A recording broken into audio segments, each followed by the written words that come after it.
Orando então ao Senhor nosso Deus. Pai querido, obrigado por esta preciosa oportunidade, obrigado pelo cuidado que tu tens tido para com cada um de nós, obrigado pela vida de cada aluno, aluna que pôde chegar nesta aula ao vivo, online. Sabemos que é muita dificuldade de parte de alguns, é muita luta, é muita provação. Não tem sido diferente também para conosco.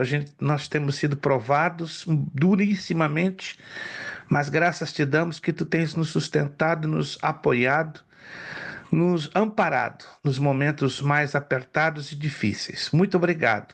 Continua abençoando esta classe, cada aluno, suas respectivas famílias.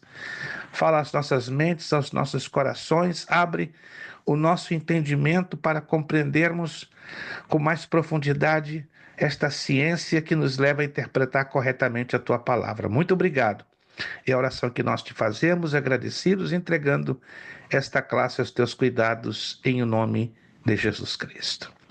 Amém e amém. Vamos à nossa apostila? Isso, vamos à nossa apostila. Alguém ainda, com exceção do irmão João Paulo, né, que é uma situação excepcional, quem ainda não recebeu a sua apostila? Quem ainda não recebeu? Todos, que vitória! Todos já receberam, que bom, maravilha. Só o irmão João Paulo que está na pendência. Fala, irmão João Paulo. Pastor, só por isso mesmo, amanhã também eu não vou poder pegar ela. Porque aconteceu um imprevisto, né? Que a minha esposa tem que matricular nossa filha na escola amanhã. Ó, E amanhã eu. até quinta eu tô de boa. Sexta eu já não tô em casa. Sexta eu Uhum, viajo cedo para Hartford e de Hartford para Denver por causa da nossa aula no núcleo presencial no sábado. Mas até quinta, né? Aí, veja, quarta tá bom. ou quinta. Eu, Um desses 2 dias eu tô tranquilo, naquele horário de 6 às 7. tá bom, tá bom. Tranquilo. Obrigado, irmão João Paulo. Irmão João Paulo, não é Amém. benção, não. É extensão à quarta potência. Ao cubo é pouco, né? Tem que jogar a Glória a quarta Deus. potência. Meus irmãos, vamos à nossa apostila, página 6, unidade 2. Como interpretar a Bíblia? Eita, esse aqui é um negócio que vai pegar bonito. Meus irmãos, como é importante esta matéria. O curso médio que nós temos no formato dos sábados, há alguns meses atrás, os alunos pediram dobrar a quantidade de aulas. Nós não costumamos fazer isto, mas eles pediram, e o planejado para funcionar em 7, 8, perdão, em uma aula, ali fizemos em 2. Se houver, claro que aqui não tem como dobrar, fica muito longo, muito extenso. Mas se houver uma necessidade de ampliarmos pelo menos mais 2, eu já vou deixar os irmãos saberem, para a coisa não ficar no ar. Pelo menos mais 2, simplesmente, não mais, porque o planejado são 7. Então, se for necessário, acrescentaríamos mais 2, mas eu avisaria vocês, pelo menos com 2 semanas de antecedência, porque esta matéria precisa ser bem digerida, pois, do contrário, nós estamos perdendo um pouquinho de tempo aqui. Eu penso que ninguém aqui está perdendo tempo. Ao contrário, estamos batalhando para redimirmos o tempo. Deixa eu só fechar aqui na questão da chamada. Só está faltando, irmão Agrimaro Kleber. Maini já está ali conosco. O irmão José Ferreira, 333. O Orsino, infelizmente, avisou que não virá, não está se sentindo bem. Lamentamos a ausência. Está faltando o Roberto Inácio, isso, o Roberto Inácio, o Roberto Oliveira, ou Souza, que seja. Sim, temos ausência de 3, 4 alunos. Que pena. Que pena, que pena, que pena, que pena, que pena. Mas amém. Oramos a Deus que os irmãos que estão ausentes, né, com alguns problemas de saúde, de trabalho, outros particulares, possam, na medida do possível, resolver. Vamos lá. Página 6, unidade 2, como interpretar a Bíblia. Objetivos, apenas 2, mas de uma enorme importância. Ao concluir esta unidade, você deverá ser capaz de, olha só, citar 5 áreas onde se aplicam os conhecimentos das regras da interpretação da Bíblia. Se nós não terminarmos esta unidade com este conhecimento básico, vai ser bem complicado, tá? Bem complicado, bem complicado. Letra B. Citar 3 razões pelas quais precisamos conhecer as regras de interpretação da Bíblia. Agora eu peço a redobrada atenção aos irmãos aqui. Os primeiros 4 pontinhos que estão aí numerados, né? Ponto 1, 2, 3 e 4, temos que ter aqui redobrada atenção. Por quê? Porque ela vai depender de leitura e interpretação de texto. Vamos a algo muito lógico, bem lógico. Aluno de curso básico em teologia tem e sempre terá dificuldades de interpretar texto. Alguém está me entendendo? Alunos de básico em teologia, é normalíssimo que esses alunos, devido ao nível que se encontram, ter dificuldades de interpretação na leitura. Mas no médio não é suposto isso acontecer. E se por acaso acontece no médio, quais são as razões? São várias. Uma delas, falta de hábito de leitura, que é algo estranho. Como é que um aluno do básico conseguiu chegar no médio sem ter desenvolvido o hábito de leitura? É uma coisa que eu cobro muito dos alunos. Alguns reclamam, pastor, só está apertando demais. Não estou apertando demais. Isso é o lógico. Quem veio conosco desde lá do básico, como irmão João, irmão Zandro, irmã Meire, irmã Ini, que nos conhecem lá do básico, irmão Wilson, William também, né, William Carvalho, a questão não é apertar, é uma questão de lógica. Ó, estamos subindo de patamar, de nível, igual o bacharel em teologia. Não faz sentido um aluno de bacharel em teologia não ter um hábito básico de leitura. Alguém está me entendendo aqui ou não? Estou sendo claro? Isto. Então eu vou cobrar um pouco mais de vocês leitura. Não, pastor, minha vida é assim, é assado, é muito trabalho, sou muito. Eu entendo isso tudinho que você vai dizer.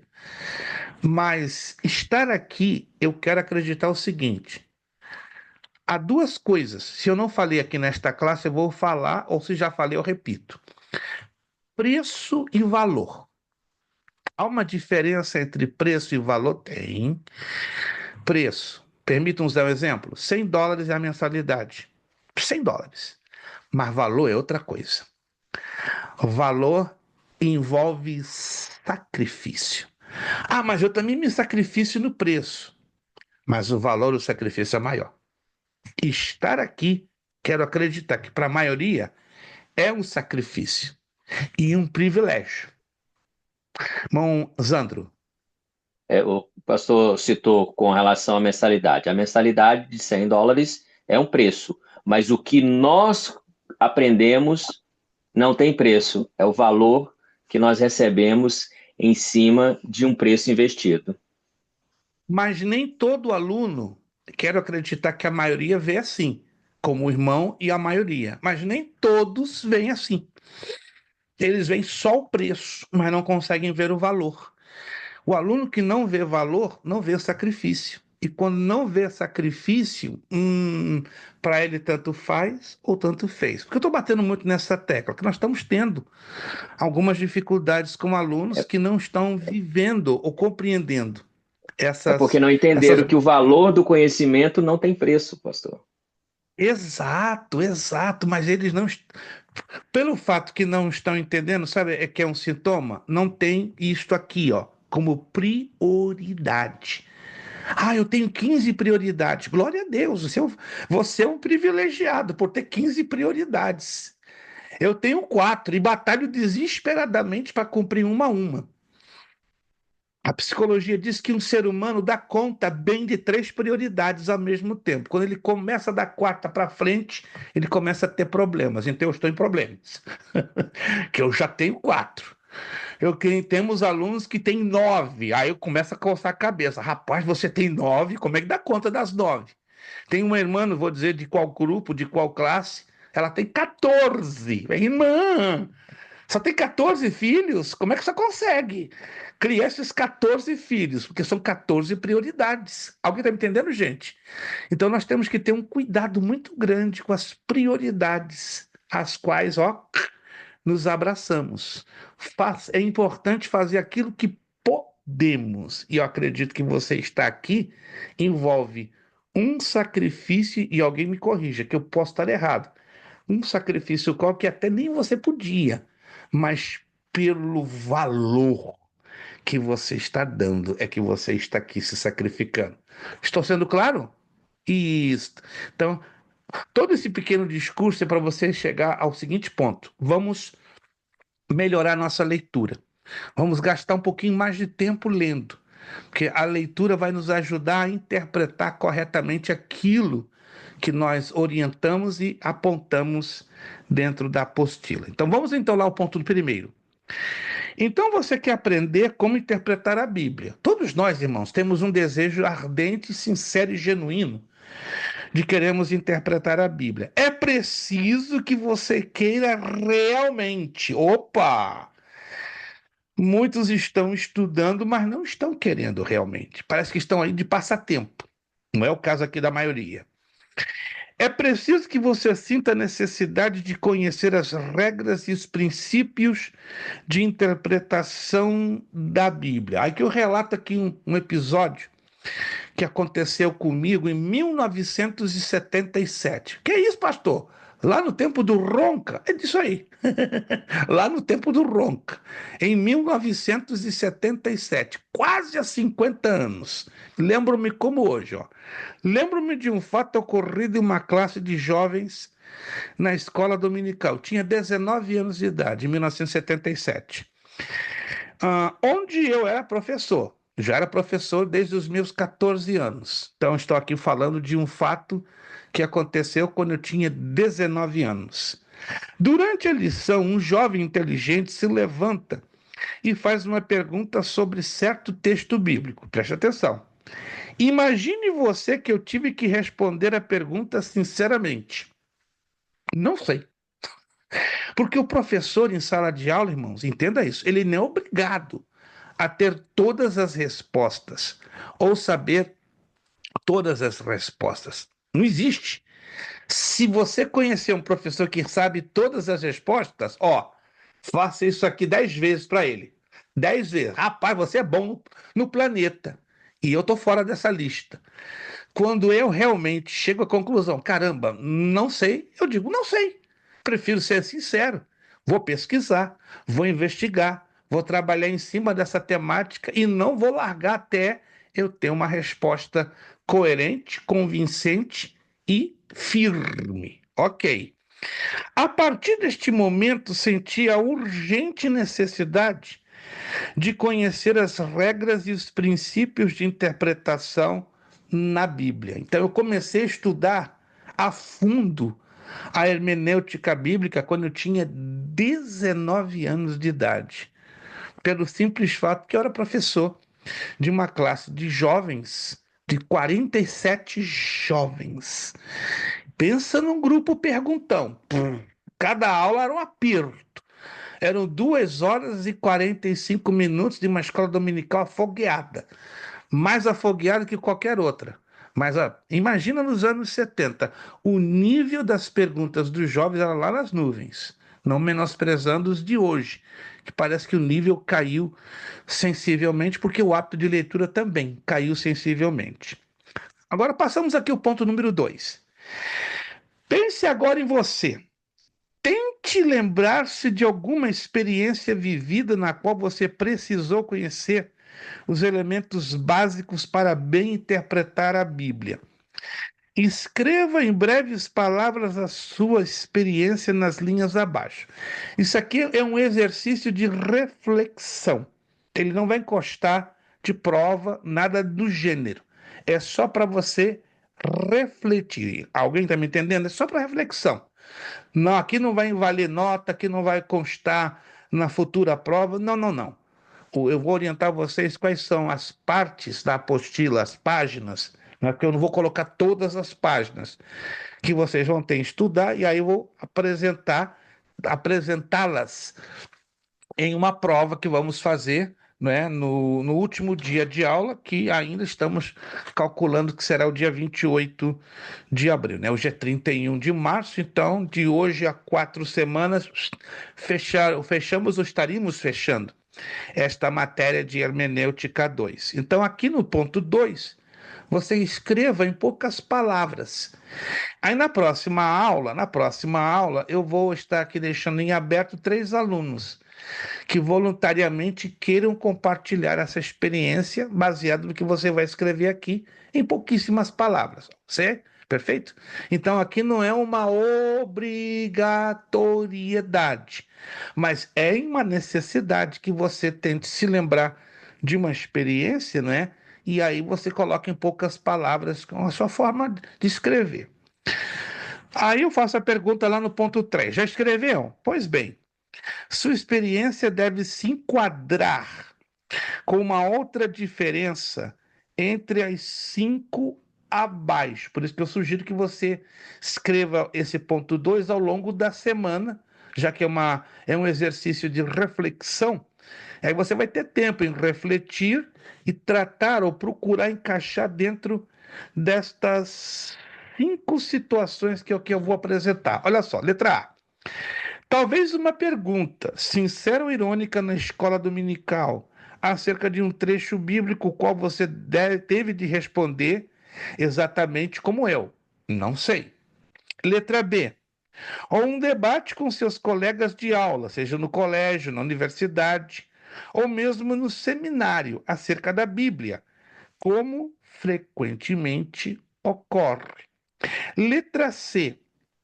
Pode ter sido durante uma visita evangelística ou pastoral, na qual o dono da casa ou qualquer outra pessoa manifestou as suas dúvidas acerca de um texto bíblico. Isso acontece muito, né? Quem já não passou por uma visita a uma casa e ali, ah, vamos dizer assim, naturalmente veio à tona algum assunto girando em torno de um texto bíblico. E aí, quando este assunto estava ali sendo tratado, é normal que levantem-se perguntas, e algumas bem capciosas e difíceis de serem respondidas ali no ato que elas são feitas. Isso acontece, e com certeza você já, pelo menos uma vez na vida, já passou por esse tipo de experiência. Letra D. Ou em uma mensagem evangelística ou doutrinária. Você já experimentou pregar sem saber como interpretar a Bíblia? Acredite vocês ou não.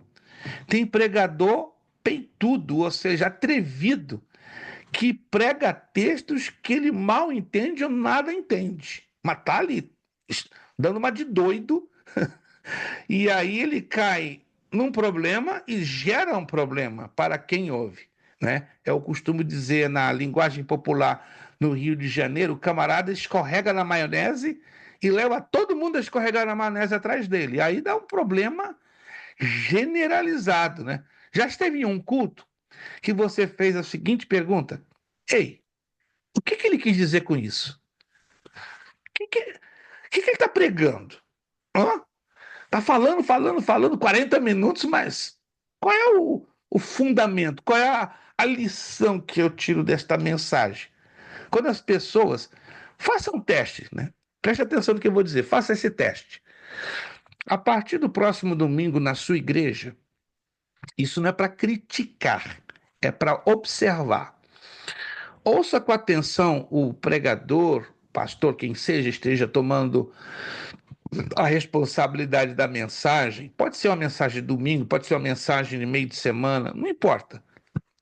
Pense em um culto no qual você vai estar. E preste atenção quadruplicada. Dobrada é pouco, ó. Coloca a sua antena funcionando 4 vezes mais. E procura ou escrever ou memorizar os pontos mais chamativos da mensagem do mencionado pregador. Se é uma mensagem até 30 minutos, eu garanto que você vai conseguir segurar, reter na memória, seja por memória ou por escrita, até 80%. Se a mensagem passar de 40 minutos, aí cai para 50, cai muito. 50. Se a mensagem encostou a 1 hora, não estou falando de estudo bíblico, estou falando de pregação. Se a mensagem chega a 1 hora, a sua retenção vai variar entre 30% a 50%. Se passou de 1 hora, a retenção vai ser inferior a 25%. Isso é fato, não é apenas uma estatística. Aí você faça isso, ou você decide, se tem excelente memória, tentar fixar tudo na mente, ou registrar por escrito os pontos mais importantes. Como ontem, por exemplo, ontem foi domingo. A maioria de vocês estiveram nas suas igrejas. E aí eu pergunto, não precisa me responder não, porque eu aqui não quero trazer constrangimento para ninguém. Quantos de vocês, pelo menos, se lembram da mensagem que alguém pregou ontem em 50%? Vamos lá, não precisa me dizer detalhes, só levantar na mão. Quantos de vocês se lembram? Pelo menos 50%. Olha lá. Tá percebendo? Agora eu vou aumentar o percentual. Quantos se lembram pelo menos 70% do que ouviram na mensagem de ontem? 70%. Olha lá. Só o irmão João Paulo e o irmão Sidney e o irmão Sandro. Agora eu vou apertar um pouquinho. Quantos de vocês se lembram pelo menos 85% do que foi pregado na mensagem de ontem? Só irmão Sandro. Caramba. Ontem eu estava dentro eu estava dentro da sala infantil, então eu estava ministrando Ficou prejudicada, claro. Vamos jogar agora o mais alto percentual, 95%. Será que é só o irmão Sandro ou o irmão Sandro saiu da lista? 95%. Quem aí de vocês conseguiu reter a mensagem de ontem? Infelizmente, nem o irmão Sandro. Então, o nível mais alto aqui foi o irmão Sandro. Em torno de 85%. Irmão João. Vocês dois, então, irmão João e irmão Sandro. Veja só. Aí eu perguntaria, o que bloqueou a retenção da mensagem na mente de vocês? Tem vários fatores. Não, o pregador pregou muito rápido, ou pregou lento demais, ou usou palavras muito complicadas, ou ele não foi suficientemente claro na sua abordagem. Temos aí inúmeras situações e fatores que definitivamente dificultaram a retenção na sua memória de um maior percentual. Mas de todos os fatores, sabe o que mais bloqueia a memorização ou a lembrança de uma mensagem? É a dificuldade na interpretação naquilo que estamos ouvindo ou lendo. Concordamos com isso? De todos os fatores que vão bloquear a nossa boa, fluida, genuína interpretação daquilo que estamos lendo ou ouvindo, é até que ponto eu estou conseguindo interpretar corretamente o que eu estou ouvindo. Aí vem a letra E. E o que é mais importante, durante as suas leituras devocionais da Bíblia. Anote isso. Quanto mais eu aumento o meu tempo de leitura com a Bíblia, mais familiarizado eu estarei com qualquer tipo de texto. Se eu leio pouco a Bíblia durante o dia, durante a semana, qualquer texto, por mais simples que seja, vai se tornar um tremendo de um cavalo de batalha na nossa mente. E você vai ficar num ciclo vicioso. Meu Deus, o que o pregador quis dizer? E algumas vezes ele prega um texto super simples, numa abordagem enormemente simples. Mas porque a sua leitura é muito baixa, você cria uma barreira na correta interpretação.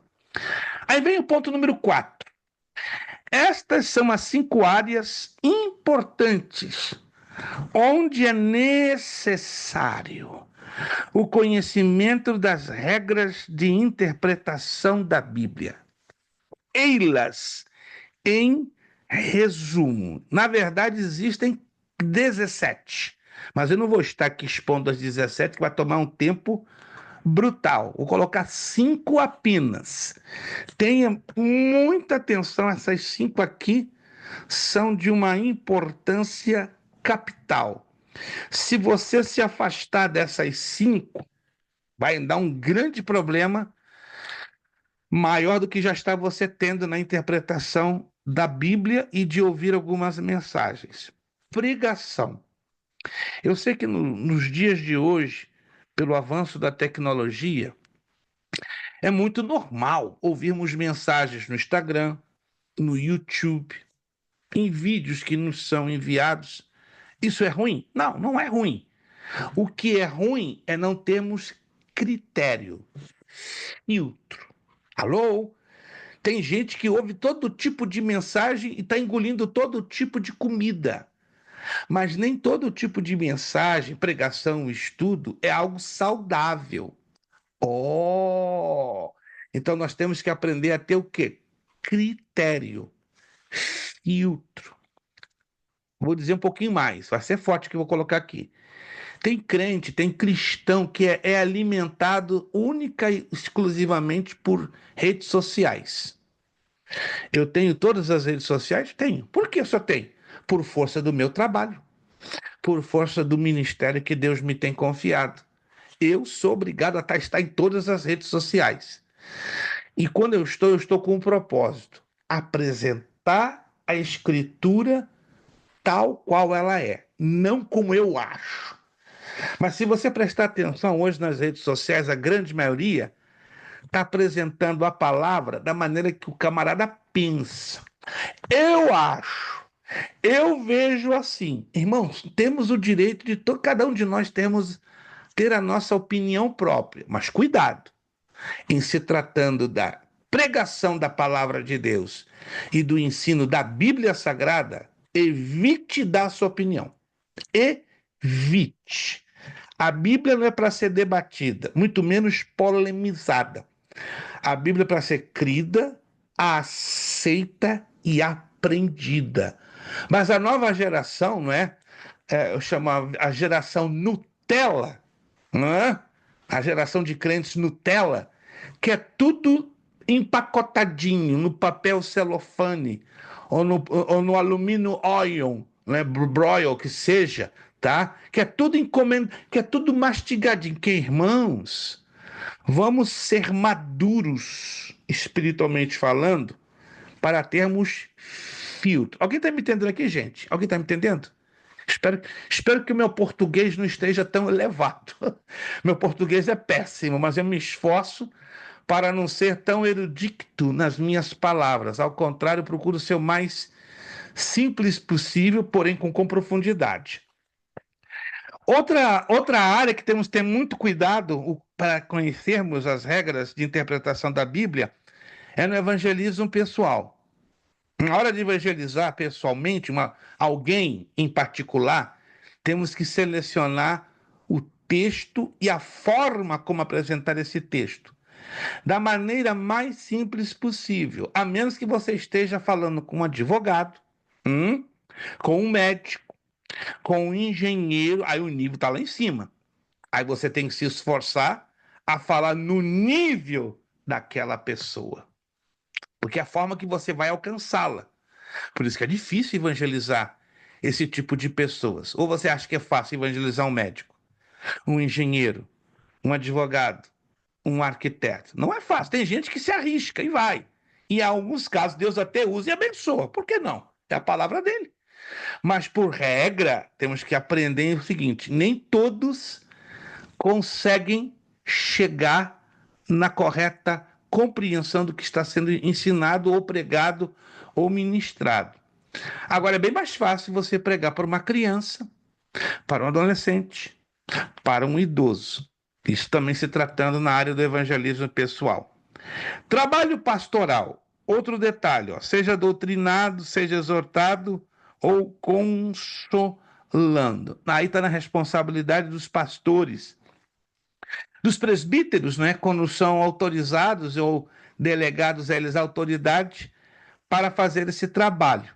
Na verdade, esse é o trabalho dos pastores, mas o pastor pode delegar essa autoridade pastoral também aos presbíteros e evangelistas para assim fazê-lo. Perfeito? Debate é a defesa da fé. Falei aqui de debate. A Bíblia, na verdade, ela não é para ser colocada na berlinda, para ser questionada. Mas preste atenção. Existe uma avalanche gigantesca de seitas e heresias aí fora que nós, como cristãos, não podemos ficar assim, ó. Nem assim, nem assim e nem assim. Temos que tomar uma posição e, ó, ir na frente e defender a pureza da palavra de Deus. Então, o debate nesse aspecto, sim, ele é válido, porque se levanta um testemunho de Jeová, ó, e afirma que Jesus veio em 1914 e estabeleceu o seu reino invisível, aonde está escrito isso na Bíblia? Não está escrito isso na Bíblia. Isso é uma tradição ensinada por Charles Taze Russell, o fundador dos Testemunhos de Jeová, ou os seguidores da Torre de Vigia. E aí, o que você faz? Engole isso fácil? Não, aí você tem que, ok? Debater e rebater à luz da palavra de Deus. Outra coisa que os Testemunhos de Jeová ensinam: o Espírito Santo não é uma pessoa, e muito menos Deus. Que isso, pastor? Virou aula de seita heresia? Não, a seita heresia está lá com o irmão Kleber, no bacharel em teologia. Mas é só para você entender, irmãos, que tem certas abordagens que nós somos obrigados a entrar para o debate. Não para dar uma de doido, mas dizer o seguinte, ó, a Bíblia diz isso, isso e isso, que você está afirmando como algo bíblico, está fora. Isso aí é tradição, isso aí é mito, isso aí é ficção, não está encaixando com o contexto bíblico. E a letra E, devoção para o seu próprio crescimento espiritual. Isto é, temos que ter o cuidado de, ao selecionar um texto na Bíblia para a nossa edificação, para o nosso crescimento, vamos selecionar textos o mais simples possíveis. Eu sei que a Bíblia tem uma profundidade gigantesca, então a gente tem que ir aos pouquinhos. Se você, por exemplo, não tem o hábito de ler a Bíblia, procure ler textos simples, mas com conteúdo para seu crescimento espiritual. Pastor, onde estão esses textos? Ó, quer anotar as dicas? São simples. Os 4 evangelhos. Se você não tem o hábito de ler a Bíblia, se lance a ler os 4 evangelhos: Mateus, Marcos, Lucas e João. Conheça a vida e o ministério do Senhor Jesus na terra. Outro livro excelente para você ler, porque ele fala muito das necessidades da nossa vida do dia a dia, o livro dos Salmos, Provérbios e Eclesiastes. Está anotando? Se não está anotando, você está perdendo uma oportunidade milionária, tá? Mas esses 3 livros que acabei de falar, Salmos, Provérbios e Eclesiastes, são livros muito práticos, sobretudo Salmos e Provérbios. Eclesiastes vai ter uma parte que causa um pouquinho de dificuldade, porque Salomão usa muita linguagem figurada, muita linguagem retórica, envolvendo muitos símbolos. Aí normalmente vai causar um pouco de dificuldade. Mas Salmos e Provérbios, fantástico, vai te ajudar a entender a realidade da vida e a aplicação dessa realidade na sua própria vida. Os livros históricos, por exemplo, também, 1º e 2º de Samuel, 1º e 2º de Reis, 1º e 2º de Crônicas. Então são livros que vão nos ajudar a conhecer o básico do conteúdo do que a Bíblia nos apresenta. As cartas de Paulo também são interessantes, sobretudo Romanos. É a carta mais objetiva, ela é a mais direta para uma aplicação imediata para a nossa vida. Já quando você entra nas cartas aos Coríntios, Efésios, Colossenses, Filipenses já são cartas de conteúdo teológico um pouco elevado. Aí é normal que eu vou ter uma dificuldade com uma expressão, com uma frase, com uma colocação. É totalmente normal. E aí, em alguns casos, eu vou ter que ter até um dicionário bíblico na minha mão para eu entender o que é isso aqui? Predestinação. Que significa isso, né? Que significa a devoção e assim oblação e assim por tem. Eu conheço um pastor que quando lê um texto lá em Colossenses a palavra oblação ele ficou coçando a cabeça. Meu Deus, que que negócio é esse? Que bicho é esse? Oblação. Ele pensava que era um bicho, que era um animal. Vocês podem achar engraçado, mas um pastor de 28 anos à frente de uma igreja não saber o que é oblação é complicado. Concorda comigo? Então, é o tipo da coisa. Tá faltando o quê? Leitura, pesquisa, investigação. Antes de entrar no ponto 5, já vamos entrar já no ponto 5. Isso. Virando a página. Ponto 5. Já sugerimos a leitura deste texto, mas sugerimos de novo. Olha lá. Leia Atos 8:26 ao 35. Escolha a resposta certa. Lembram-se desse texto? Eu já falei, né? Já falei desse texto. Se não falei, volto a falar de novo. Ou falo o que não falei. Estava o eunuco de Candace lendo um texto em pleno deserto. Vamos lá. Quem era o eunuco de Candace? Vamos procurar interpretar um pouquinho esse texto de Atos 26 a 35. Quem era o eunuco de Candace? Ele estava o quê? Ele era um funcionário do Império Romano? Ele era um funcionário de que local? De que país? Alguém se lembra? Da Etiópia? Etiópia. Começa por aí. Tem gente que lê o texto e coça a cabeça. Que é isso? Candace. Da onde veio isso? Título? Eunuco. É um título, claro, eunuco é um título, né? Não vou entrar nos maiores detalhes, aí você pesquisa. Qual era a função de um eunuco? Era um camarada geralmente castrado, que estava num harém cheio de mulheres, cuidando de mulheres. O camarada tinha que ser castrado, né? Pensa num homem no meio de 4, 5, 6 mil mulheres. Fica meio doido. Vamos falar aqui como seres humanos. Fica meio louco. Um harém, né? Entendeu? Um harém. É o harém. E as mulheres, se você estudar, elas, praticamente algumas andavam nuas e outras seminuas. Agora, imagina um homem no meio de 4, 5 mil mulheres seminuas e nuas. Fica meio louco. Ou não tem sangue.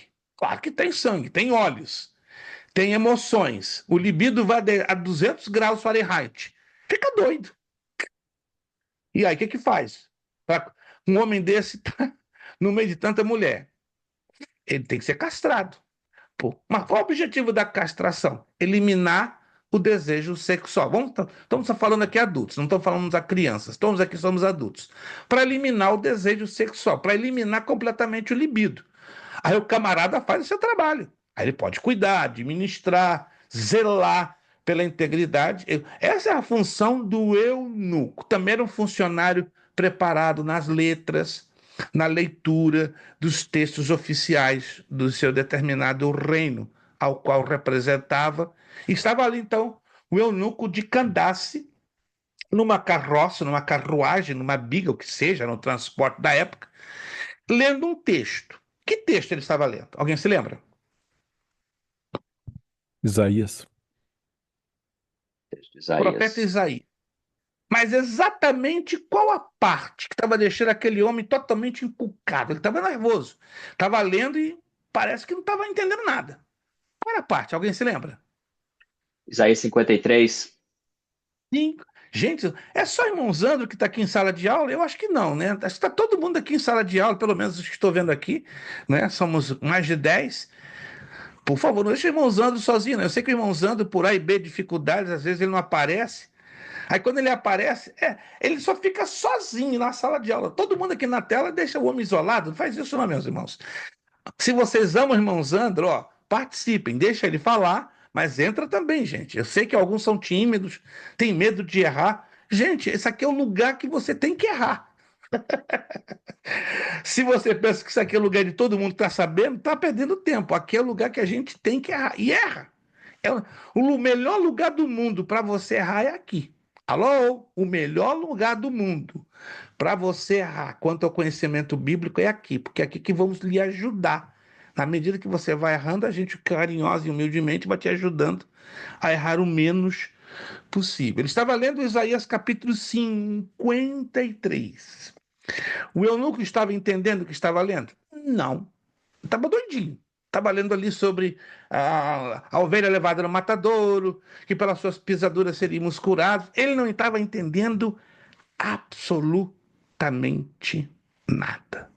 Baseado nisso, aí temos aqui 5 alternativas a uma pergunta. Olha lá. Escolha a resposta certa. Felipe interpretou um texto da Bíblia com o objetivo de quê? A. Pregar para uma grande multidão. B. Evangelizar pessoalmente. C. Doutrinar. D. Debater. E. Orar. Eu sei que alguns já leram, outros ainda não leram, mas os que já leram, qual dessas 5 você entende que é a correta? A B. Estão se lembrando?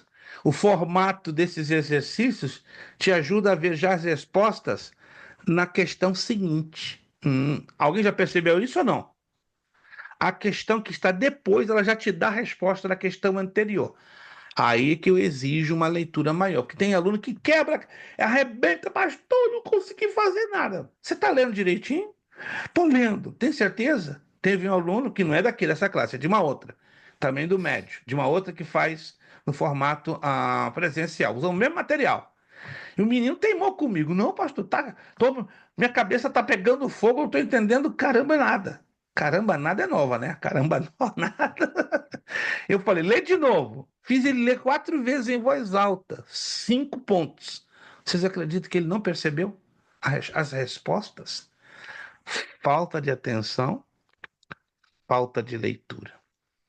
Eu tive que reduzir 40 pontos na nota final dele. Tá quase reprovado. Curso médio, porque não está tendo atenção, uma leitura muito básica. Então, olha como isso aqui é importante. Então, a letra B. Já temos a resposta. Gente, se você não acertar o máximo possível nessa apostila, eu vou me demitir. Acredite ou não, eu vou me demitir.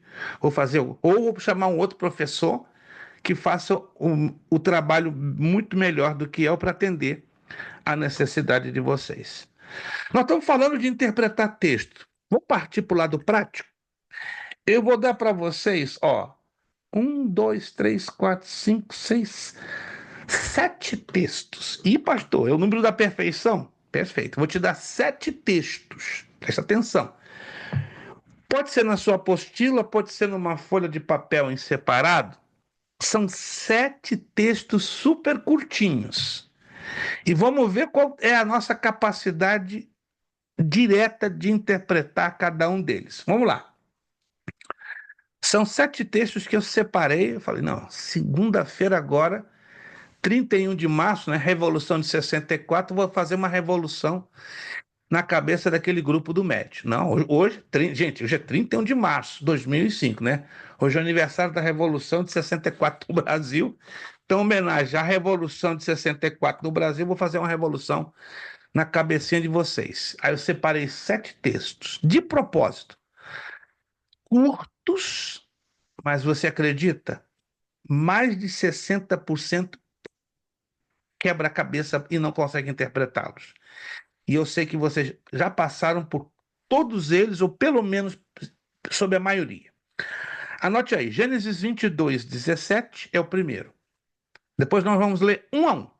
Mas comece a anotar as referências.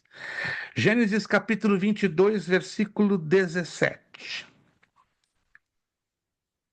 Mateus capítulo 7, versículo 13. Mateus capítulo 7, versículo 13. Mateus capítulo 16, versículo 18. Mateus Mateus, capítulo 16, versículo 18. Evangelho de João, capítulo 10, versículo 9. Evangelho de João, capítulo 10, versículo 9. Atos dos Apóstolos, capítulo 3, versículo 10. Atos dos Apóstolos, capítulo 3, versículo 10. Primeira carta aos Coríntios, capítulo 16, versículo 9. Primeira carta aos Coríntios, capítulo 16, versículo 9. E por fim, Eclesiastes, capítulo 12, versículo 4.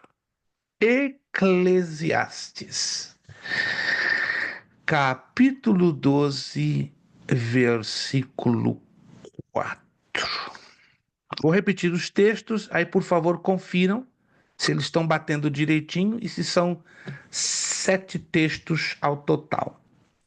Gênesis 22, 17, Mateus 7, 13, Mateus 16, 18, João 10, 9, Primeira aos Coríntios 16, 9 e Eclesiastes 2, 4. Fechou? Conferido? Não esqueci nenhum deles? Bateram 7 textos? 7? Faltou Aí, Atos faltou 3, Atos. 10. Como? Atos 3:10 faltou. Atos 3:10. Então vamos repetir de novo para ficar bem acertadinho. Gênesis 22, 17, Mateus 7, 13, Mateus 16, 18, João 10, 9, Atos 3, 10, 1 aos Coríntios 16, 9 e Eclesiastes 12, 4. Fecharam os 7? Fecharam os 7? Maravilha. Irmão, isso levantou o dedo, irmão, isso bateu o martelo, fechou tudo. Maravilha. Quem pode ler, por favor? Aí agora vamos passar a leitura. Gênesis 22, 17. Quem pode ler para mim? Esteja Gênesis certo,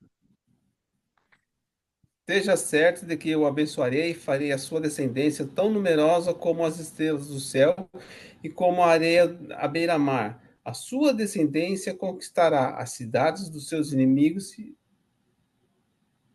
É isso? Tá um pouquinho diferente.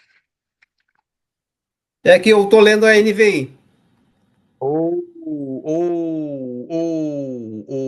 Perfeito. Vamos evitar a NVI pelo problema da tradução. A NVI traz algumas pequenas dificuldades no ponto original. Não estou menosprezando, mas ela tem algumas coisinhas que não são muito boas, porque ela Pode não é ser uma árabe. tradução. A NVI é uma tradução equivalente, não é uma tradução literal. Para Pode ser árabe. ajudar a interpretar algumas partes, ela é válida, mas para outras não, é um pouco causa dificuldades. Ok. Então vai com a Ara, pode ser?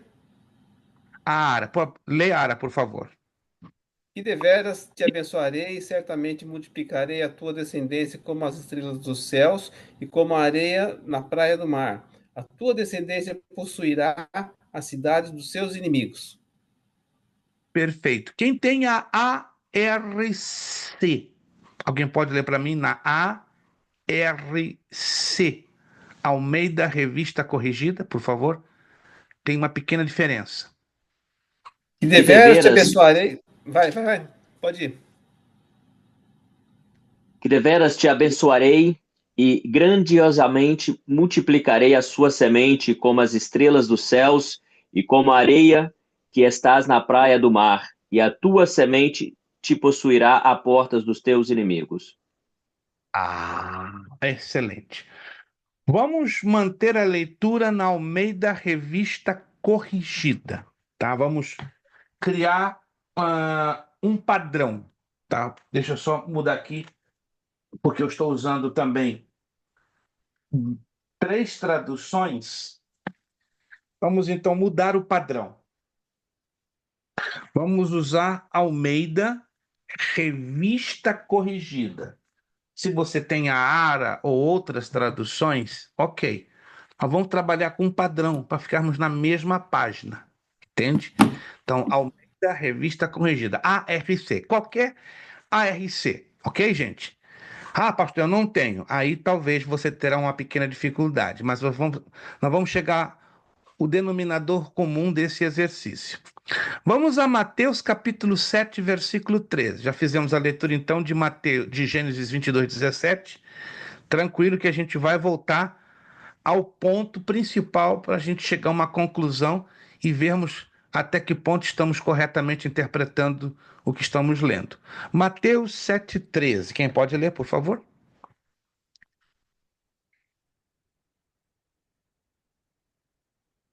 Entrai pela porta estreita, porque larga é a porta e espaçoso o caminho que conduz à perdição, e muitos são os que entram por ela. Excelente, irmão Zandro. Obrigado. Então você já leu, nós já lemos Mateus 7,13.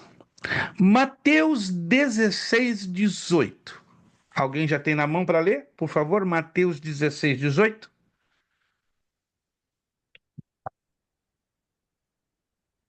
Pois também eu te digo que tu és Pedro, e sobre esta pedra edificarei a minha igreja, e as portas do inferno não prevalecerão contra ela. Excelente, irmão Márcio. Obrigado. Evangelho de João, capítulo 10, versículo 9.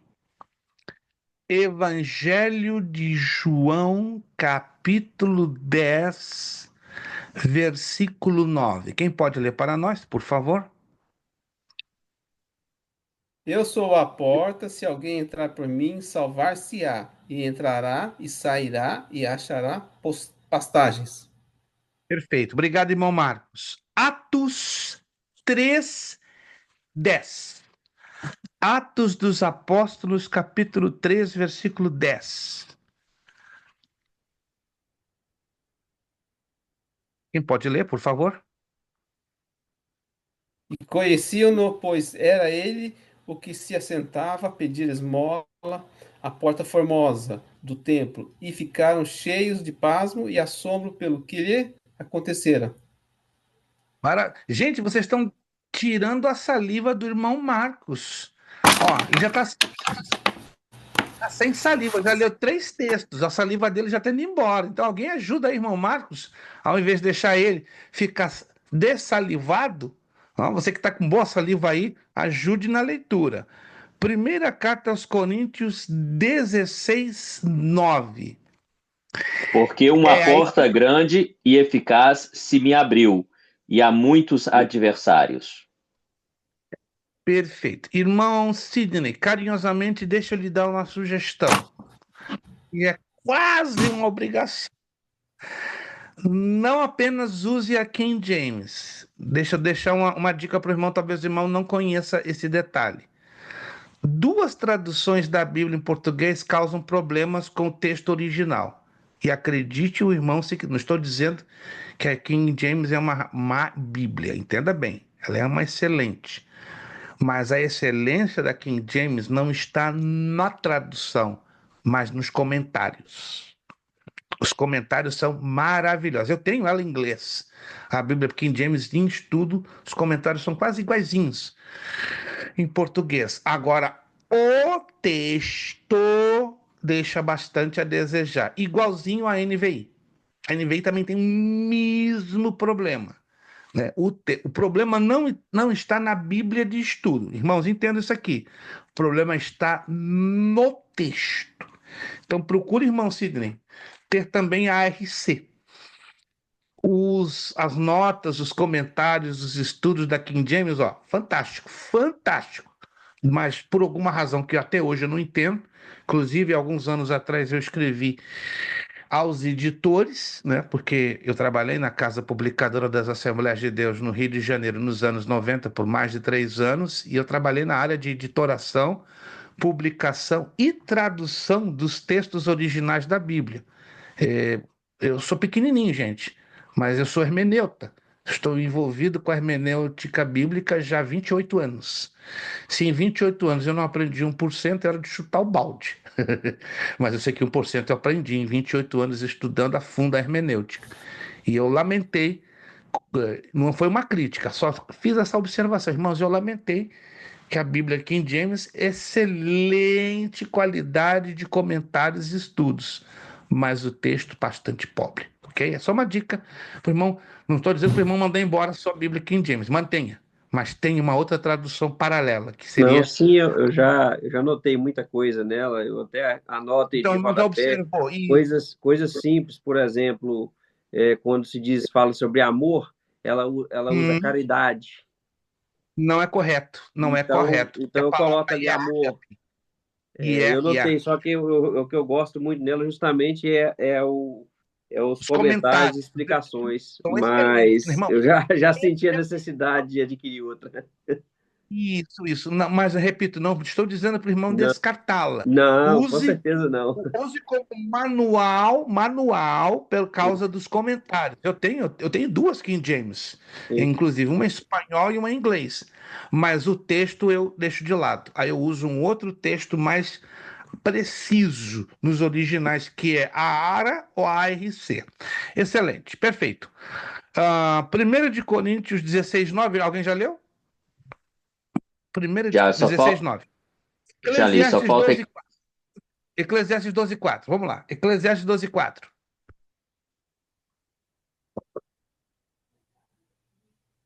Eclesiastes 12:4. Quem pode ler, por favor? Eclesiastes E 12:4. as duas portas da rua se fecharem por causa do baixo ruído da moedura, e se levantar a voz das aves, e todas as vozes do canto se baixarem. Repita de novo, irmão João, por Ah, favor. não, eu li errado, li errado. Não, Leu é isso errado, eu mesmo. percebi. Não, é isso mesmo. É Vamos lá. 12:4, né? Eclesiastes 12 12, 4. Lê de novo, por gentileza. 12 é. 4. E as duas portas da rua se fecharem por causa do baixo ruído da moedura, e se levantar a voz das aves, e todas as vozes do canto se baixarem. Maravilha. Pergunta de Tá 4 certo? milhões de dólares. Embora eu não tenha esses 4 milhões para dar para o Ah, sorteado, abre a porta para nós, pastor. Só abre a porta para mas nós. a pergunta é de 4 milhões de dólares. Nesses 7 textos que acabamos de ler, tem uma palavrinha comum que se repete em todos os 7 textos. Em Que que eu- Gênesis, nos 2 textos de Mateus, de João, de Atos, de 1 aos Coríntios e de Eclesiastes. Qual é essa palavra comum? Ela se repete. Se alguém prestou atenção aqui na leitura, vai Portas, observar. Porta, Hein? Qual é a palavra? portas, porta. portas. Porta. Anote aí. Essa palavra ela é comum, ela se repete em cada um dos 7 versículos. Agora tem um detalhe. É o mesmo significado? Não. Aí que começamos a ter problemas. Vamos lá. Gênesis 22:17. Quem pode repetir a leitura, por favor? Gênesis 22:17. Agora vamos ter problema. Gênesis capítulo 22, versículo 17. De preferência, quem tem a ARC. Já que a palavra porta aparece na área, não aparece. Interessante, né? Ela não aparece. Bem curioso. Mas aparece na ARC. Quem pode ler para Sim. nós, por favor? Que deveras te abençoarei e grandissimamente multiplicarei a tua semente como as estrelas dos céus e como a areia que está na praia do mar, e a tua semente te possuirá à porta dos teus inimigos. Vamos lá. Primeira pergunta. Vou fazer duas perguntas em cima desse texto. O que esse texto está nos querendo dizer? E aí a dica está onde? Naquilo que eu acabei de falar agora. Na palavra por. Se eu descubro o sentido exato da palavra porta neste versículo, eu vou descobrir o que o texto está querendo me dizer. Vamos lá.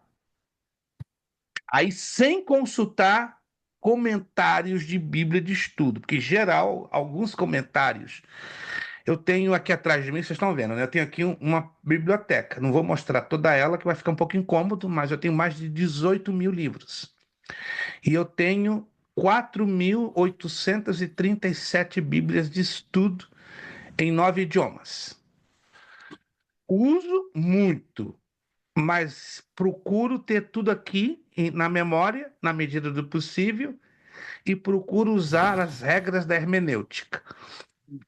Quando, mesmo usando as regras da hermenêutica, eu não chego a nenhuma conclusão, aí eu lanço mão, entende?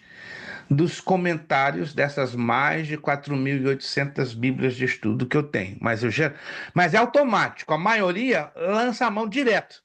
Ah, não estou entendendo, vou lá na Bíblia de estudo.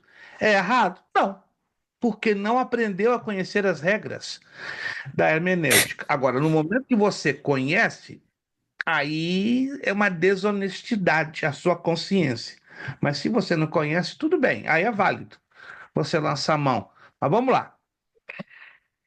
O que significa esse texto baseado no sentido da palavra porta? Aí, se possível, não consulte comentário da sua Bíblia de estudo. Se possível.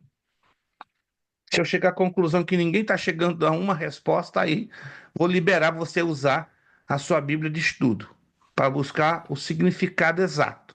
Mas aqui tem um significado. Todo texto bíblico tem um significado.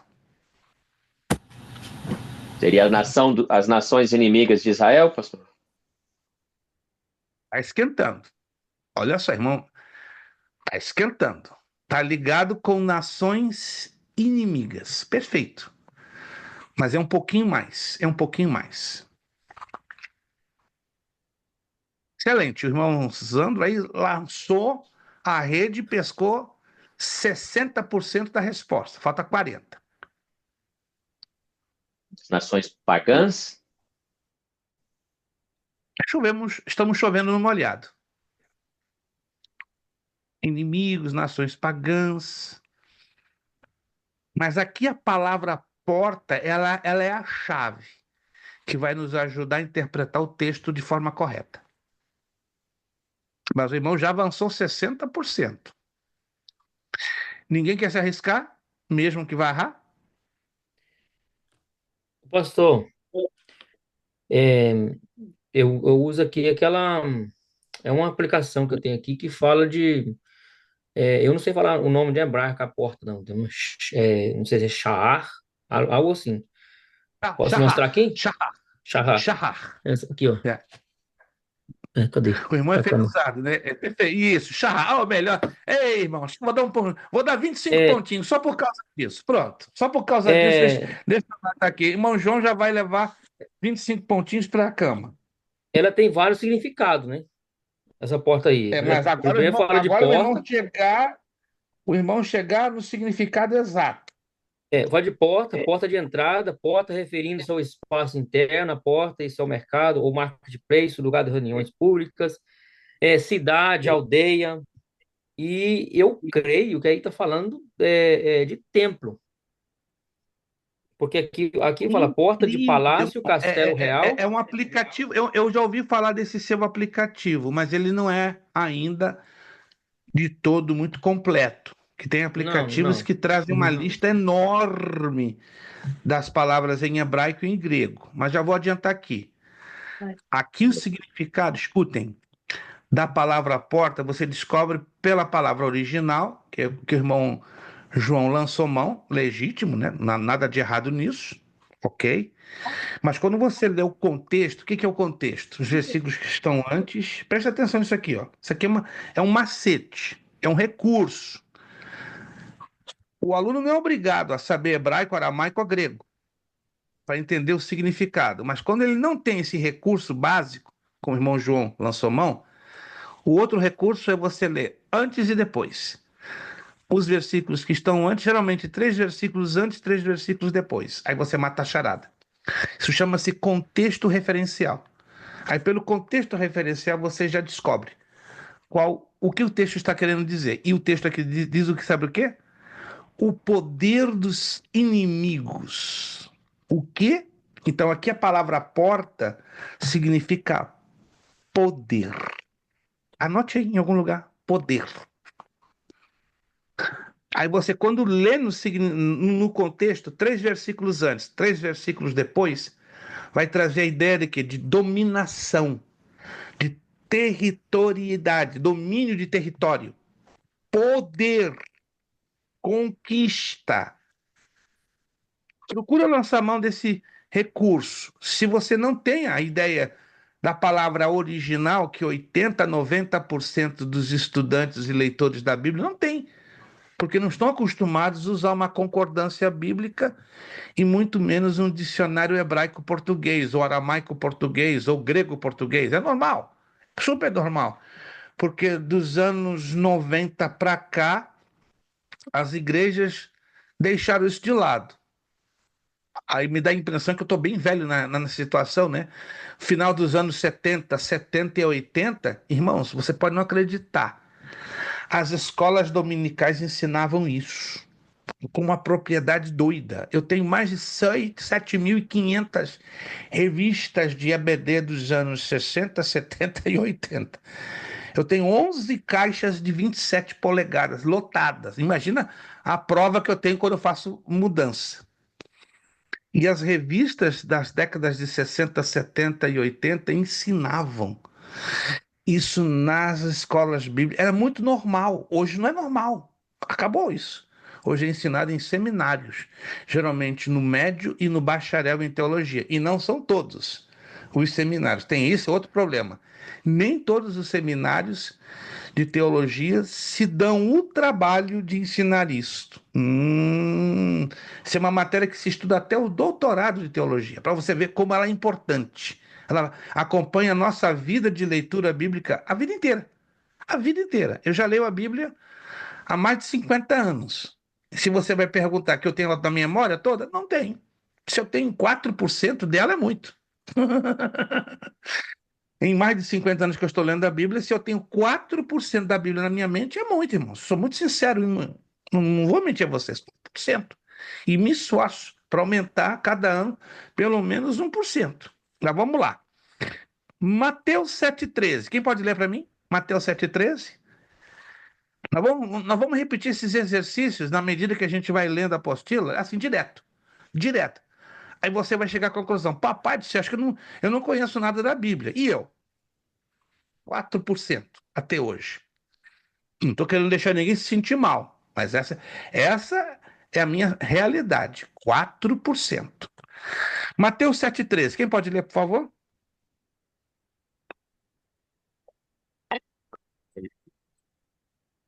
Mateus 7,13. Quem pode ler, por favor? Tá difícil aí? Entrai pela porta estreita, porque larga é a porta, e espaçoso o caminho que conduz à perdição, e muitos são os que entram por ela. A palavra-chave continua sendo porta.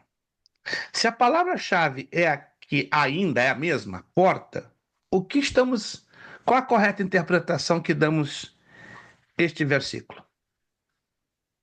E você pode responder essa pergunta com uma palavrinha só. Uma palavra. E fala de caminho, né? Não. Salvação. Salvação. Aí. Ninguém percebeu? Salvação.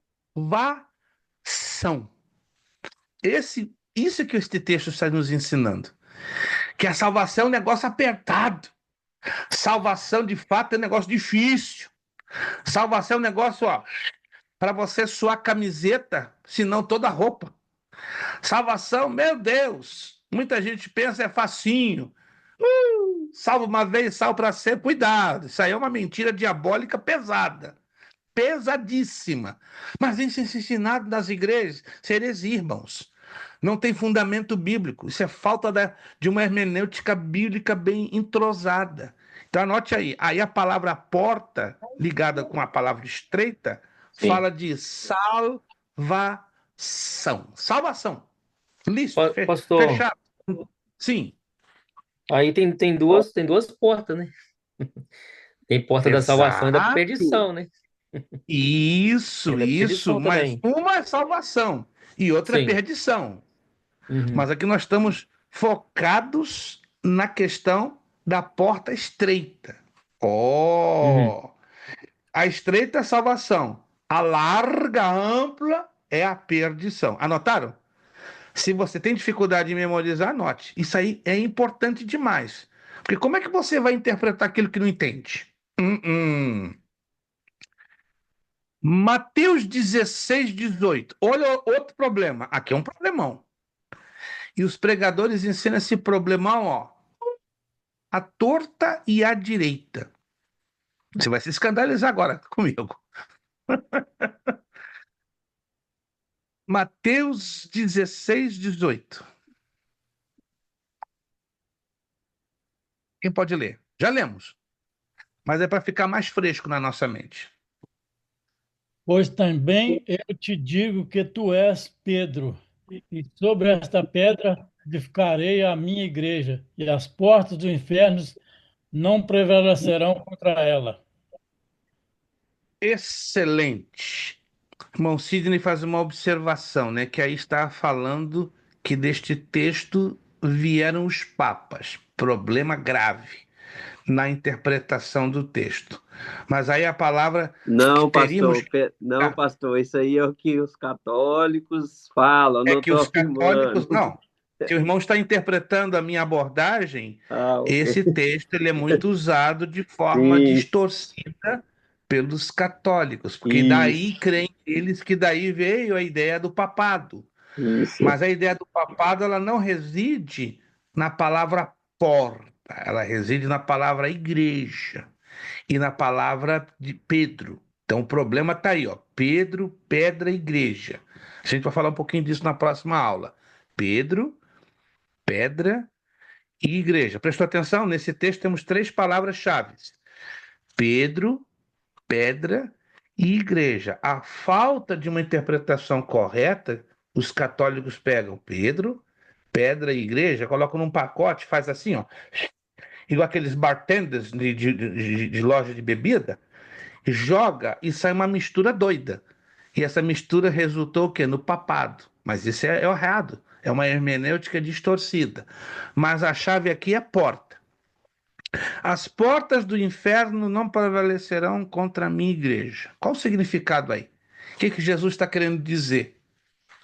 Que as portas do inferno não vão prevalecer contra a minha igreja. Que a chave ainda está na palavra porta. Eu entendo que o irmão Sidney foi lá para o outro lado, que está ligado com Pedro, pedra e igreja. Foi válido, mas só que o irmão escorregou um pouquinho para o lado. Então não vamos perder o foco, vamos ficar em porta. Porta. O foco Morte, sempre pastor. será até o final, hein? A morte? Não. Olha o problema aí. Olha o problema aí. Os pregadores, na sua maioria, pregam como fosse a morte. Mas baseado em quê? Aí vamos procurar ler os versículos antes, os versículos depois.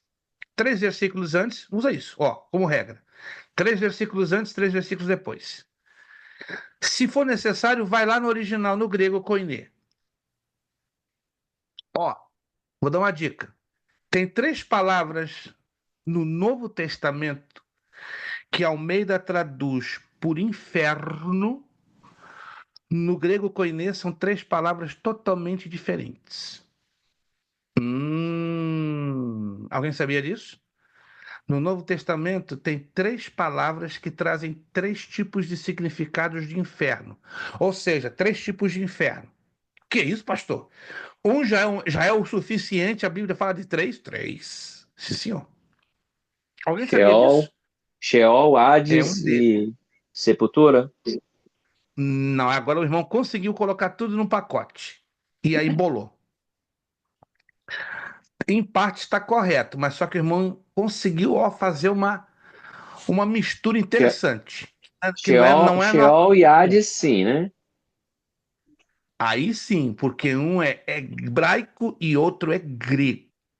Mas nós temos ainda mais duas palavrinhas no grego. Estou falando de Novo Testamento, não estou falando de Antigo.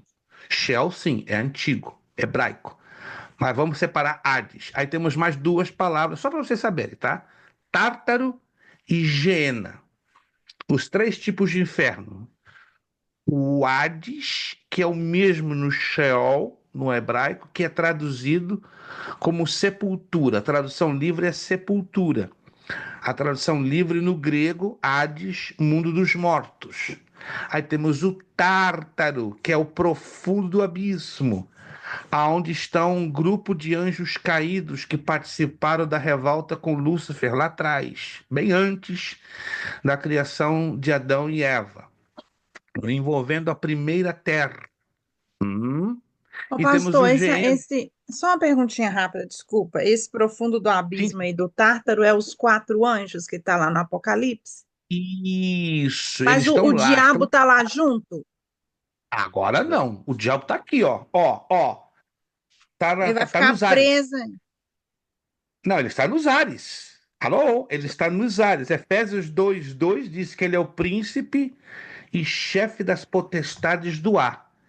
Satanás, segundo a Bíblia, ele tinha dois lugares de governo antes de perder o seu lugar.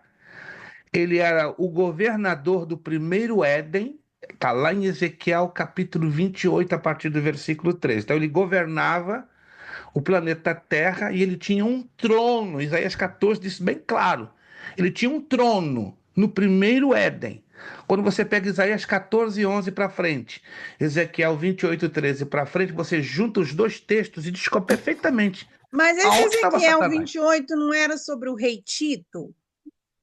Tiro, não Tito. Tiro. Tiro.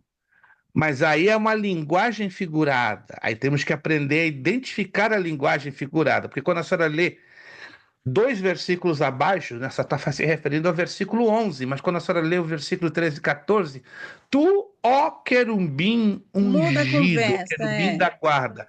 O rei Tiro, pela história, nunca foi querubim. eu sei.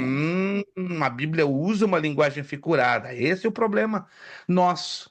Que a Bíblia usa três linguagens: a figurada, a literal e a simbólica. Se não aprendermos a conhecer essas três linguagens, continuaremos a ter problemas na leitura e na correta interpretação da Bíblia. Por isso, a necessidade do estudo desta matéria, que, repito, nos anos 60, 70 e 80, era ensinado nas escolas dominicais assim, ó, com a maior naturalidade. Hoje não existe. É impossível você ver isso numa escola dominical. Minto. Vi numa igreja batista americana há 5 anos, em Salgos. Eu fiquei de boca aberta. Falei, o quê? Me deram de presente a revestir. Falei, isso aqui é teologia e grande. Isso aqui é um bacharel. E era uma classe simples que se estava lecionando. Eu falei, papai do céu, o que está acontecendo com as nossas igrejas brasileiras? Infelizmente, deram um grande passo para trás, sobretudo em ensinar a igreja a interpretar corretamente a Bíblia. Hoje as igrejas, com todo respeito, não se ofendam, são amantes da teologia da prosperidade, da teologia coach, que colocam o homem no centro de tudo. Ó, Deus vai te honrar, vai te dar uma grande vitória. E, peraí, o culto, quem é o centro do culto? O homem ou Cristo? Deus está disposto a dar tudo isso para nós, as bênçãos? Claro que sim, mas as bênçãos são consequência, não é causa do culto. A causa do culto é a adoração à pessoa de Deus, ou a comunhão a Deus. Mas hoje os camaradas inverteram a ordem.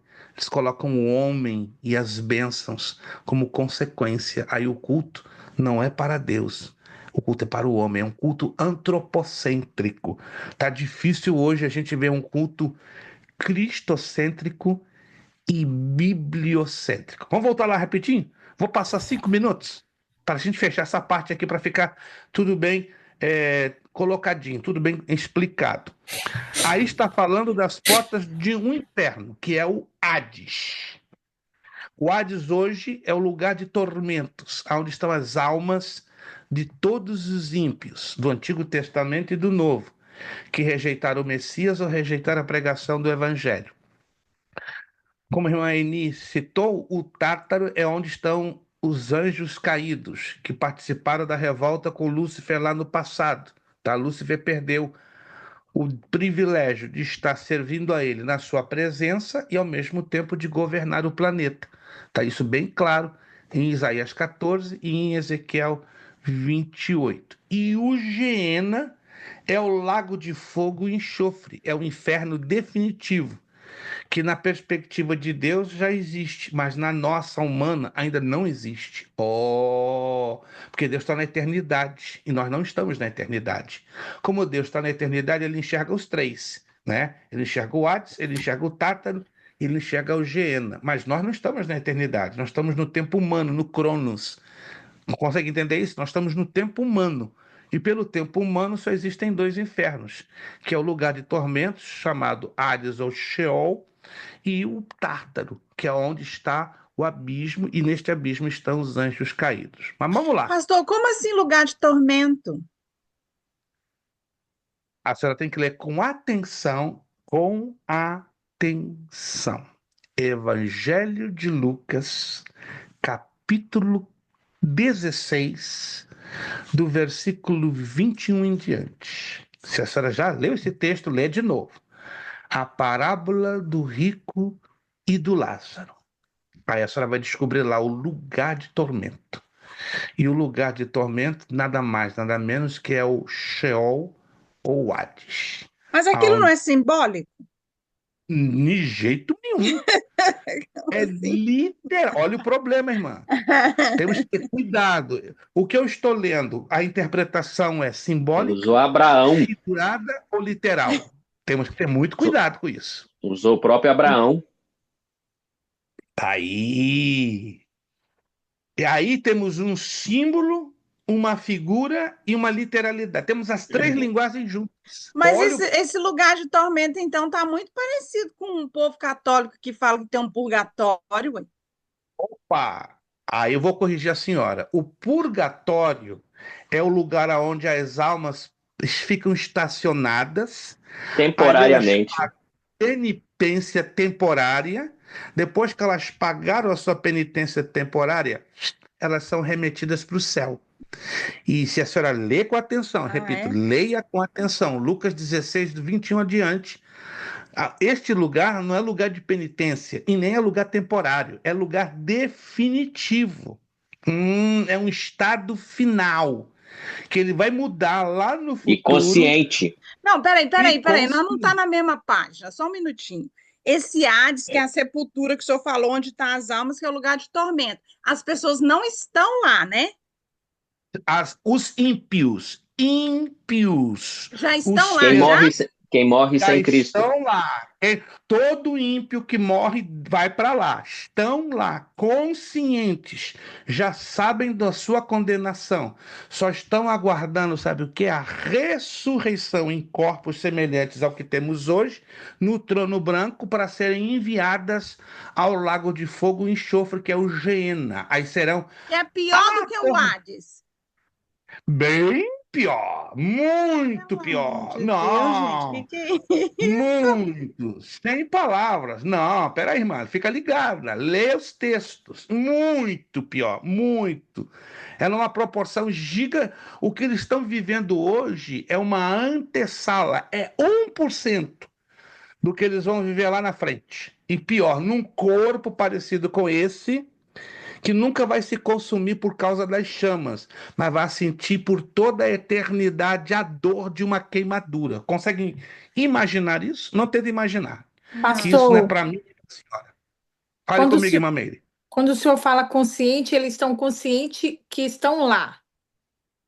que estão lá, número 1, que estão condenados, número 2, que sem consciência que a sua condenação foi em função da sua rejeição em vida, porque a rejeição ou aceitação é tudo em vida. A vida que eu e a senhora e nós temos é agora. Ou decidimos abraçarmos a Cristo e ficarmos agarradinhos, mesmo sofrendo, para chegar até o final da nossa salvação, ou rejeitamos. Se rejeitamos, não tem outro jeito. Bum! Batemos lá, no inferno, no lugar de tormento, no Hades, no Sheol, tá? E lá a consciência vai dizer o seguinte: daqui você não sai, só vai sair para o trono branco, para receber a sentença final, que é receber um corpo igual a esse que temos hoje, com a diferença. Vai ser tomado por Eu não chamas. entendi do purgatório que o senhor falou, pastor. Vou repetir, preste atenção, irmão Sidney. O purgatório é um estado intermediário. Preste atenção, não estou falando que é um estado definitivo. O Hades hoje, entre aspas, ele é definitivo porque ali dentro não tem forma de você se redimir, não tem forma.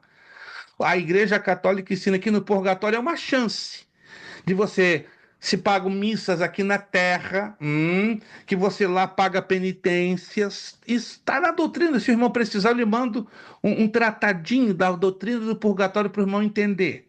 Dante Alighieri, em 1427, um escritor italiano, dá todos os detalhes do que é o purgatório, uma obra que ele escreveu chamada Divina Comédia. Se nunca ouviu falar, também eu posso lhe enviar, né, em PDF, o que é a Divina Comédia, uma obra que fez um sucesso doido no século XIV e no século XV. E isso foi o quê? A propaganda mais forte que a Igreja Católica Romana teve no século XIV e XV, para exatamente eles usaram como uma alavanca para arrebentar contra a reforma de Lutero, em 1517. Então, o purgatório é um local intermediário. Ali se pagam penitências, tanto lá como na terra, os parentes vivos.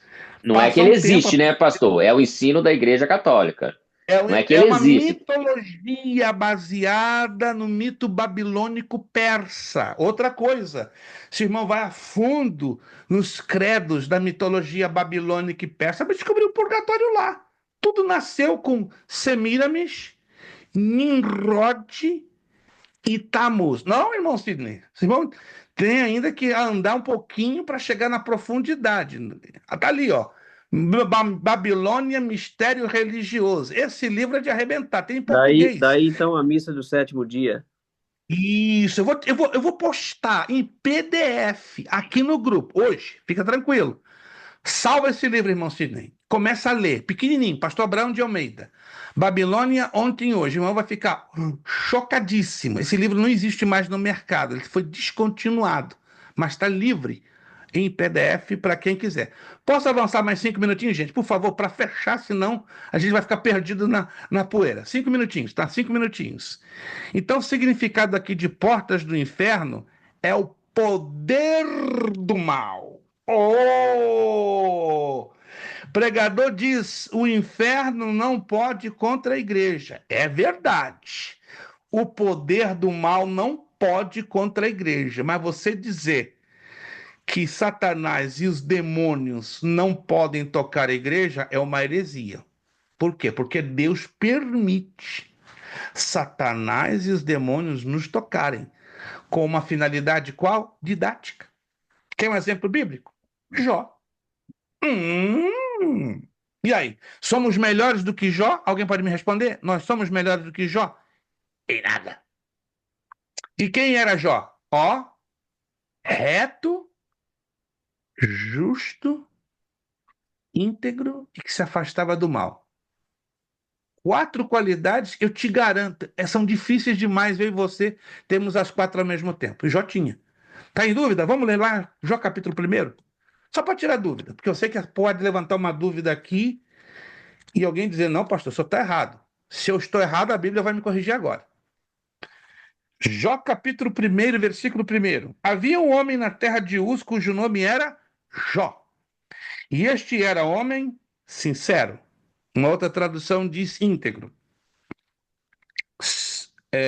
Reto. temente a Deus e desviava-se do mal. Opa! Aqui dá para fazer um bom trabalhinho de hermenêutica, né? O que Deus está querendo dizer aqui para nós? Aí você tem que descobrir o que é um homem sincero, um homem reto, um homem temente a Deus e que se desviava do mal. Pastor, dá no mesmo, é tudo a mesma coisa. Errado. Não é a mesma coisa. Aqui são 4 qualidades que Jó tinha que a maioria de nós não temos ao mesmo tempo. Alô? Alguém está anotando? 4 qualidades que Jó tinha e que dificilmente as temos as 4 ao mesmo tempo. Ah, peraí, pastor, então não faz sentido? Então servir a Deus não nos imuniza dos ataques do inimigo? Vou te dar outro texto, que você vai ficar chocado. Eclesiastes capítulo 9. Eclesiastes capítulo 9, versículo 2. Você já passou por ele, mas será que você interpretou corretamente esse texto? Servir a Deus não nos dá a carta de imunidade aos ataques do inimigo. Engano nosso. Engano que está ensinando essa heresia. Isso é heresia. Cuidado. Isso é heresia. Eclesiastes 9:2. Tudo. Alô? Eclesiastes 9:2. Tudo sucede igualmente a todos. O mesmo sucede ao justo e ao ímpio. Ao bom e ao puro, como ao impuro. Assim o que sacrifica, como ao que não sacrifica. Assim ao bom como ao pecador, ao que jura como ao que teme o juramento. Mas peraí, então qual é a vantagem de sermos crentes? Temos relacionamento, temos comunhão, temos segurança que na hora da prova, da luta, da dificuldade, nós temos o livramento da parte de Deus, porque contamos com a sua misericórdia. Alô? Cuidado, isso é heresia. O diabo, sim, pode nos tocar na permissão de Deus para nos ensinar uma grande lição. E muitas das vezes nós nos recusamos a aceitar isso porque não conhecemos o suficiente da Bíblia e, sobretudo, a sua correta interpretação. Então, de fato, as portas do inferno não podem prevalecer contra a igreja, ou seja, o poder do mal. Mas afirmar que diabo, Satanás e seus demônios não podem tocar a igreja é pesado, é forte. Não existe nenhum texto que prove isso. Vamos lá. Eu sou a porta. Vamos lá, rapidinho. Já passamos de 10 e 9. Eu sou a porta. O que o texto aqui está nos ensinando? O que nós interpretamos aqui? Eu sou a porta. Jesus. O Salvador. Jesus. Aqui é Jesus. Eu sou a porta. Quem é? Jesus. Ponto de contato entre Deus e o homem. Alô? Se você não está conseguindo interpretar aqui, o negócio está complicado. Está complicado. Atos 3:10. Porta Formosa. O que o texto aqui está nos ensinando? A porta de um templo. Opa! Começamos bem. A porta de um templo. Vamos identificar que tipo de porta é essa? Que tipo de porta? Se você ler com atenção o texto e o contexto, você vai descobrir.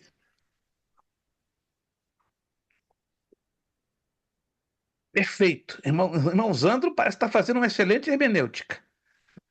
Porta Formosa. É uma porta de um templo. Mas como era o tipo dessa porta? Eu ainda não li. Se você não leu, é claro, vai ser difícil. Mas se você ler os versículos antes e depois, você vai descobrir. Por uma coisa chamada dedução. Aí quando você estuda o panorama cultural, o contexto cultural da época, aí você tem a resposta. Era uma porta feita de bronze, feita de metal.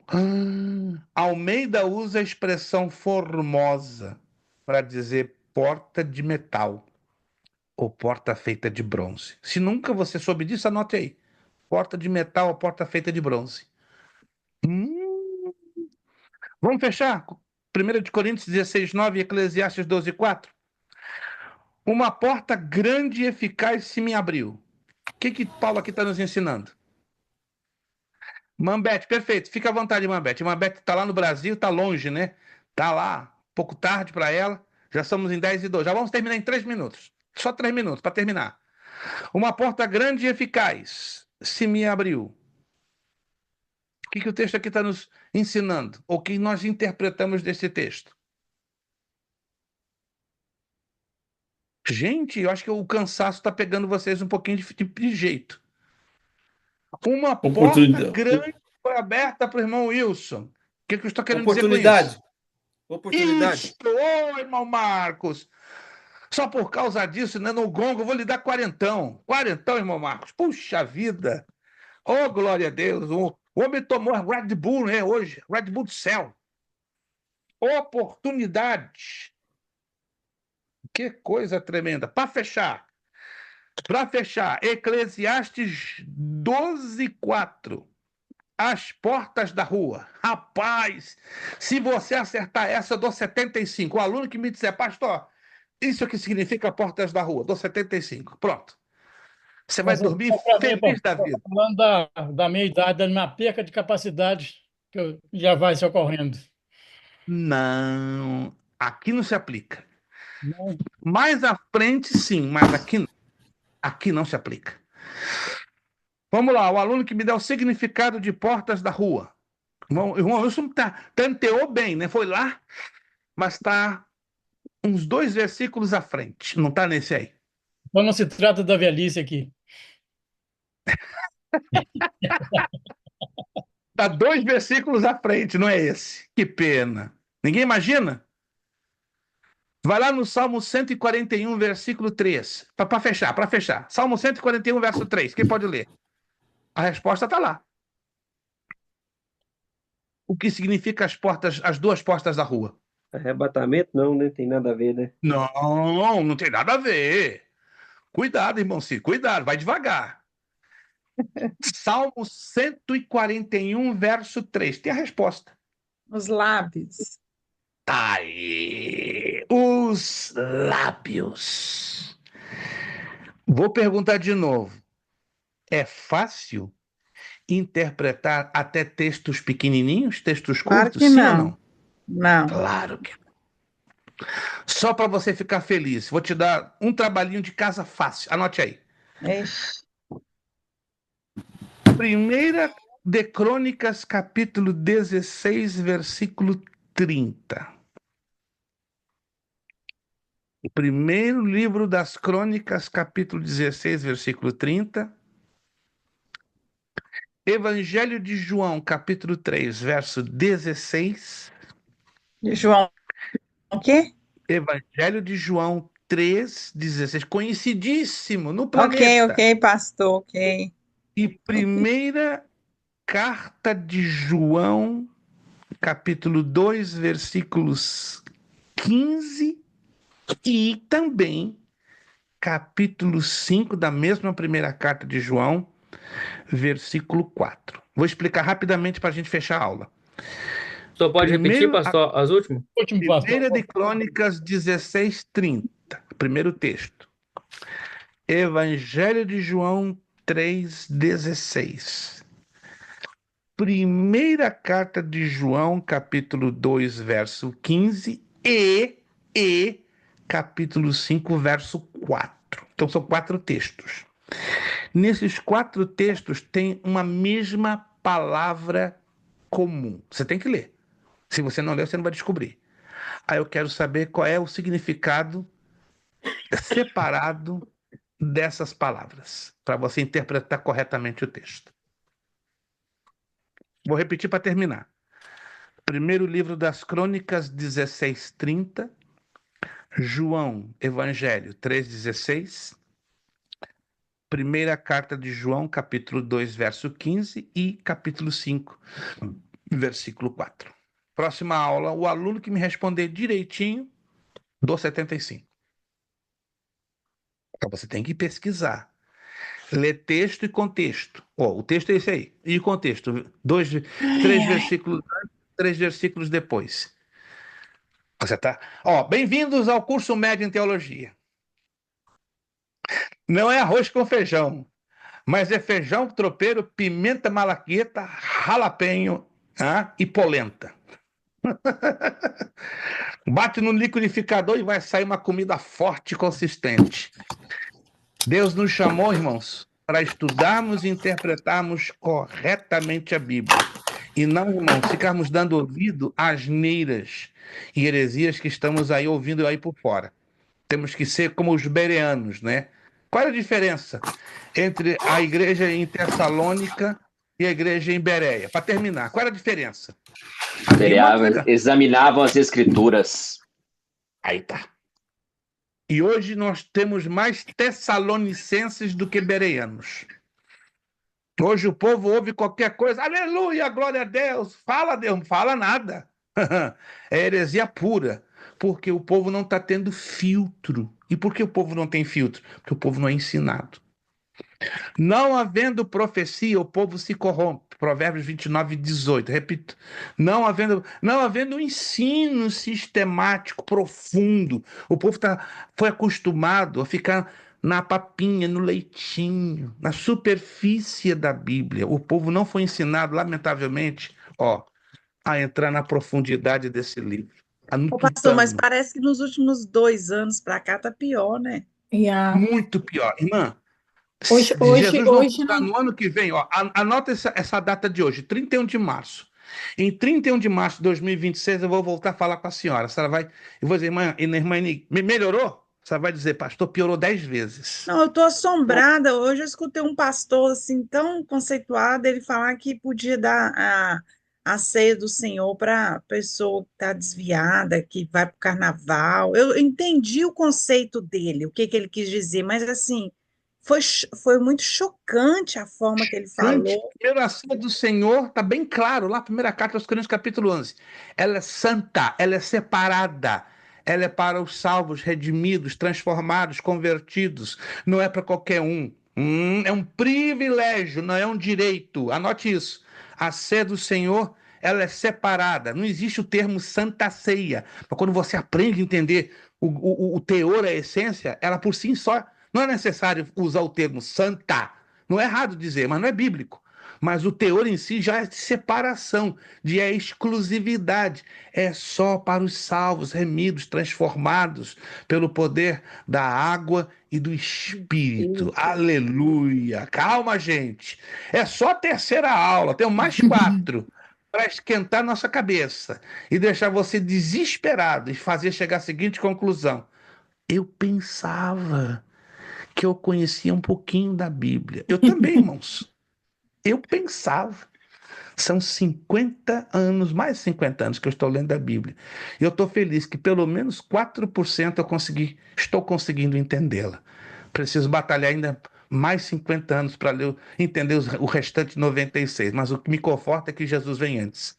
E eu não vou gastar tanto tempo para entender a Bíblia ou interpretá-la corretamente, porque eu vou ter um corpo glorificado e aí vai ser outro assunto. Vamos agradecer ao Senhor? Deus falou alguma coisa conosco nessa noite ou não? Olha, 10h20, Amém. nunca passamos esse horário, mas o Espírito Santo chacoalhou o negócio hoje aqui. Prepara, a próxima aula você vai sair escandalizado.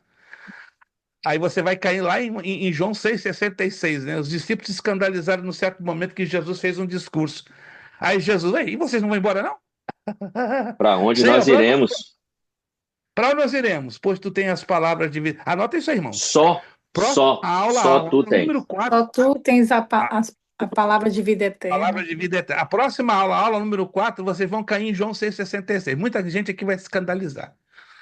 Estou falando sério. Nós vamos colocar textos que você pensava, meu Deus, eu pensava que era isso. E é outra coisa. Totalmente diferente. Que o Espírito Santo fale, ministre, faça você refletir, pensar e dizer, Senhor, me dá mais compromisso, mais responsabilidade. Me ajuda a entrar fundo na tua palavra, para eu não ser enganado. Eu quero continuar, como diz o Salmo 119, versículo 11, escondi a tua palavra no meu coração, para não pecar contra ti. Irmão Wilson, por favor, abrindo o seu áudio e estará agradecendo pela aula de hoje. Agradeço o esforço de todos vocês, espero que consigam fazer o trabalhinho de casa e fazendo e acertando, 75 na gaveta do aluno que me dizer.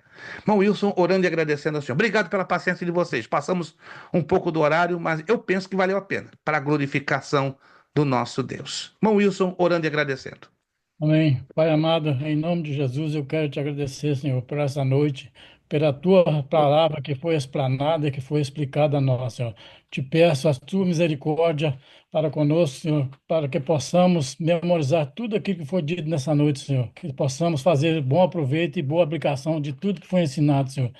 Abençoa, Senhor, cada um dos meus irmãos aqui presentes, Senhor. Abençoa Amém. o pastor Luiz Prestes e a sua família. Abençoa também o irmão Kleber, que está lecionando em outra classe, Senhor. Seja conosco nesta noite, nesta semana, Senhor. Abençoa-nos, livra-nos de todo mal, Senhor. Livra-nos de toda perseguição e nos dê uma noite abençoada, Senhor. É o que eu te peço, em nome de Jesus. Amém. Não corra, não corra. O horário está avançado, mas temos que terminar com o nosso lema. Seriedade, Seriedade, Seriedade, compromisso, Compromisso. compromisso, disciplina, Disciplina. disciplina, seriedade, Seriedade.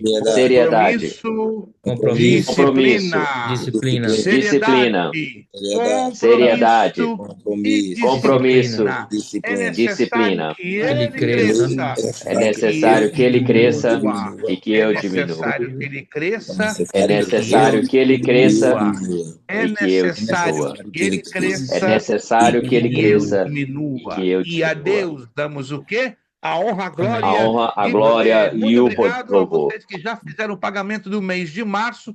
Se ainda não fez, até meia-noite de hoje está válido. Senão amanhã mais 10 dólares de multa. Muito obrigado, ó. Beijão no coração de vocês. Deus os abençoe. Preparadinhos.